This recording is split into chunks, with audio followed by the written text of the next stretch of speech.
Mu mateka y'isi, ubuyobozi bwagiye bugira abantu bake bafite imbaraga zikomeye cyane, burya ibyemezo byabo bigira ingaruka ku bihugu byinshi ndetse kandi icyarimwe. Ntitwakirengagiza ko kandi hari abayobozi bayobora mu mucyo, hakaba n'abandi bafite uburyo bw'imiyoborere butuma isi yose bakurikirana buri munsi. Uyu munsi tugiye kurebera hamwe abaperezida 10 batinyitse cyane ku isi muri uyu mwaka wa 2026. Ariko nanone si amazina gusa, tugiye kurebera hamwe impamvu, ingero zifatika n'ibyabaye byatumye baba bari bo turi kuvugaho uyu munsi wa none. Ndongeye muhaye ikaze wowe ugeze ahangaha kuri Focus X TV, wibutsa gukora subscribe, like, share ndetse na comment. Tugiye kurebera hamwe rero urutonde rw'abaperezida 10 batinyitse, ndagusaba gukurikirana akantu ku kandi ndetse nkubwira yuko uri buze gusobanukirwa 100%. Turaza guhera ku mwanya wa 10 tumanuka tujya hasi. Ku mwanya wa 10 turasanga Recep Tayyip Erdogan, ni perezida wa Turukiya. Ni umuyobozi umaze imyaka myinshi ku butegetsi kandi afite ijambo rikomeye muri politiki ya Middle East ndetse n'Uburayi. Reka noneho duhindura ikibuga tugicurike. Mu mwaka wa 2016 tariki 15 Nyakanga habaye kudeta muri Turukiya. Erdogan ahita akaza umutekano w'igihugu bikomeye cyane. Kudeta ni igihe igisirikare cyangwa itsinda rifata ubutegetsi ku ngufu hatabayeho ubwumvikane cyangwa se amatora. Nkuko nabikubwiye, mu mwaka wa 2016 muri Turukiya habaye igerageza rya kudeta kuri Recep Tayyip Erdogan, perezida wa Turukiya. Abasirikare bamwe bateguye kudeta bagerageza gufata igihugu, ariko byarapfubye kubera ko Erdogan yari afite abamushyigikiye ndetse anakomeye cyane ku butegetsi. Si ibyo gusa, mu mwaka wa 2023 yaje gutsinda amatora akomeza kuyobora iki gihugu cya Turukiya. Ibi byatumye afatwa nk'umuyobozi ufite control ikomeye cyane imbere mu gihugu ndetse no mu karere. Ku mwanya wa 9 turahasanga Narendra Modi, ni perezida w'Ubuhinde. Ndagira ngo banze umva aka kantu neza. Narendra Modi ayobora igihugu gifite abaturage barenga 1,400,000, gifite ubukungu bukura vuba kandi buri munsi. Hari ikintu gito utazi, Narendra Modi mu mwaka wa 2014 nibwo yatangiye kuyobora Ubuhinde nka Premier Minister. Mu mwaka wa 2019 yashyizeho impinduka mu karere ka Kashmir. Nta zindi mpinduka yashyizeho article 370 remover. Ndetse mu mwaka wa 2023 Narendra Modi yafashe Ubuhinde bushyira ku gihugu gifite ubukungu bukomeye cyane ku isi ndetse kiza muri top 5. Mu mwaka wa 2024 ndetse n'uyu mwaka turimo wa 2026 Narendra Modi yagize uruhare muri system yitwaga G20 leadership. Ibi byatumye Narendra Modi ahinduka umuyobozi w'umunyembaraga ndetse n'ubukungu n'iterambere ku isi hose. Economic growth ni ukuntu ubukungu bw'igihugu bukura, amafaranga, imirimo ndetse n'ubucuruzi. Urugero, nkuko nabikubwiye, Narendra Modi kuva mu mwaka wa 2014 Ubuhinde bwagiye bukura mu bukungu, tekinoloji n'inganda biriyongera cyane. Ubuhinde ubu buri mu bihugu 5 bya mbere bikize ku isi. Ku mwanya wa 8 turasanga President Kim Jong-un, ni perezida wa Korea y'Amajyaruguru. Igihugu cye gifunze cyane kandi gifite gahunda ikomeye ya missile. Mu mwaka wa 2017 Korea y'Amajyaruguru yakoze igerageza rya Intercontinental Ballistic Missile, icyo twakita SBM. Iyi ni missile ikomeye cyane. Ndetse mu mwaka wa 2022 President Kim Jong-un yongeye nanone kugerageza missile nanone za ballistic nyinshi, ariko noneho kurusha izo yari yarakoze mbere mu mwaka wa 2017. Mu mwaka wa 2023 yashimangiye nuclear program, avuga yuko yamaze kuyitegura ndetse kandi isaha n'isaha yose iyi system ya running. Nuclear program ni gahunda y'igihugu yo gukora intwaro za kirimbuzi. Urugero, nkuko nayo mbikubwiye, President Kim Jong-un yakoze ibigeragezo bya missile mu mwaka wa 2017 ndetse n' 2022. Ibi byatumye Leta Zunze Ubumwe za Amerika n'isi yose bimutinya cyane. Abasesenguzi bo bavuga ko ashaka kugira intwaro zikomeye zishobora kugera kure cyane, aho nta bindi bihugu byaba bimuvugiramo, ari we wenyine uvuga rikijyana. Mu mwaka wa 2024 ndetse n'uyu mwaka turimo wa 2026 President Kim Jong-un yakomeje resolution policy, ari nakashyira imbere cyane ingabo. Ibi byatumye President Kim Jong-un akurikiranwa ku isi yose. Byaba ari igitangaza gusanga umuntu wawe utazi President Kim Jong-un iyo atamuzi ku butegetsi bwiwe, abamuzi ku nyogosho ziwe cyangwa se amwe ku mategeko yagiye atanga akomeye cyane ndetse akomerera n'abaturage. Ku mwanya wa 7 turasanga President Vladimir Putin, ni perezida w'Uburusiya. Vladimir Putin ni umwe mu bategetsi bafite influence ikomeye cyane ku isi. Influence ni ubuyobozi umuntu agira ariko bukagira ingaruka ku bandi cyangwa se ku isi yose. Urugero, Vladimir Putin afite influence nini ku isi. Mu mwaka wa 2014 habaye icyo bita annexation ya Crimea. Iyi annexation ya Crimea yateje impagarara cyane mu Burusiya ndetse no ku isi yose. Iyo Uburusiya bufashe icyemezo, ibihugu byinshi bikigenderaho.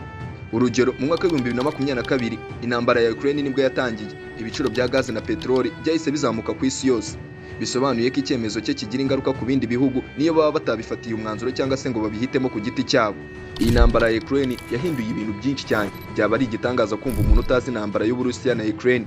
Mu mwaka w'ibihumbi 2023 mu Burusiya habaye sanctions zituruka mu Burayi ndetse na Leta Zunze Ubumwe za Amerika. Sanctions ni ibihano igihugu gishyirirwaho n'ibindi bihugu nko kubuza ubucuruzi cyangwa se amafaranga kwinjira cyangwa se gusohoka. Urugero, mu mwaka w'ibihumbi 2022 ndetse n'ibihumbi 2023 Leta Zunze Ubumwe za Amerika ndetse n'Uburayi bashyize sanctions ku Burusiya kubera intambara ya Ukraine. Ibi ngibi byatumye banki zimwe z'Uburusiya zibuzwa gukorana n'amahanga. Ibigo byinshi by'ubucuruzi byavuye mu Burusiya. Ibi byagize ingaruka ku bukungu bw'Uburusiya cyane pe.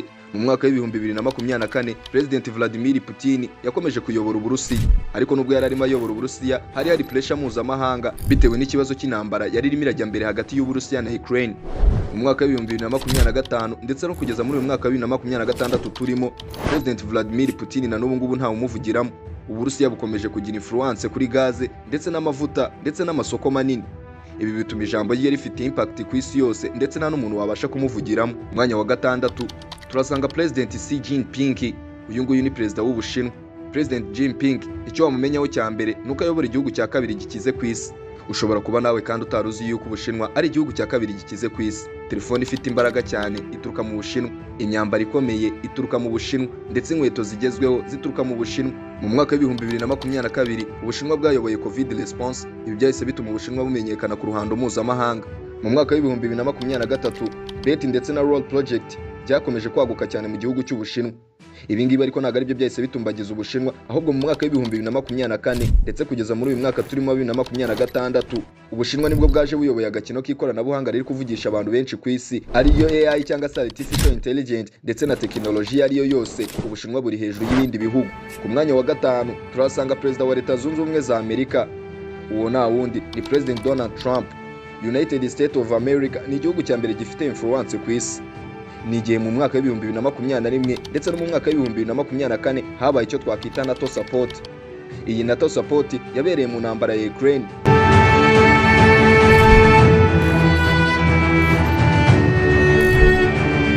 Mu mwaka w'ibihumbi 2022 habaye sanctions zikomeye cyane ku Burusiya ziturutse kuri Leta Zunze Ubumwe za Amerika. Mu mwaka w'ibihumbi 2023 muri Amerika haje AI regulation ndetse na technology dominance. Mu mwaka w'ibihumbi 2024 haza election cycle ihindura politike y'isi.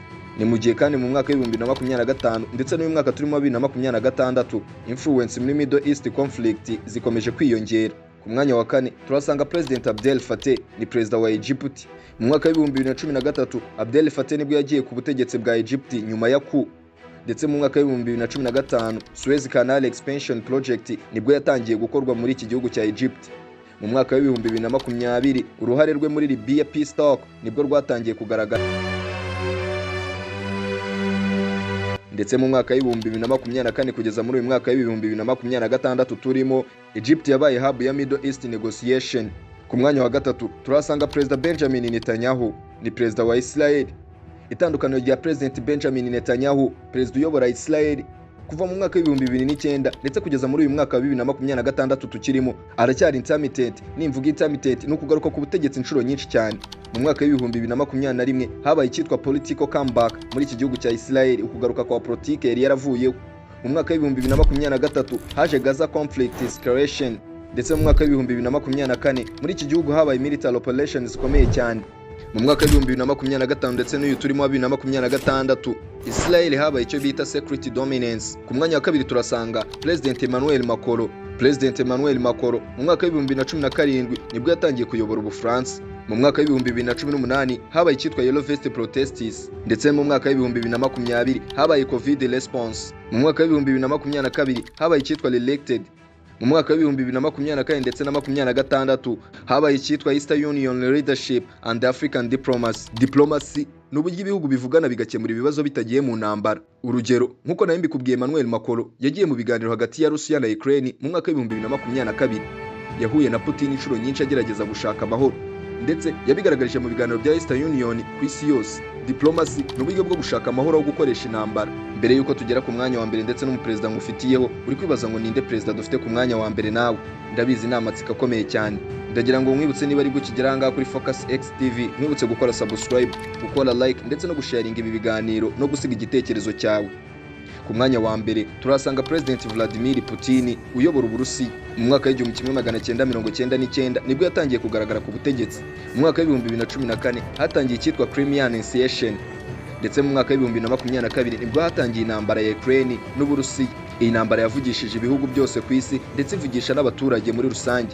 Mu mwaka wa 2023 ndetse n'umwaka wa 2026 turimo haje cyitwa Sanction ndetse na Global Tension. President Vladimir Putin kuva mu mwaka wa 1999 kugeza uyu mwaka wa 2026 nta president urazanga muhige cyangwa se ngamurusha agaciro ku ruhando mpuzamahanga.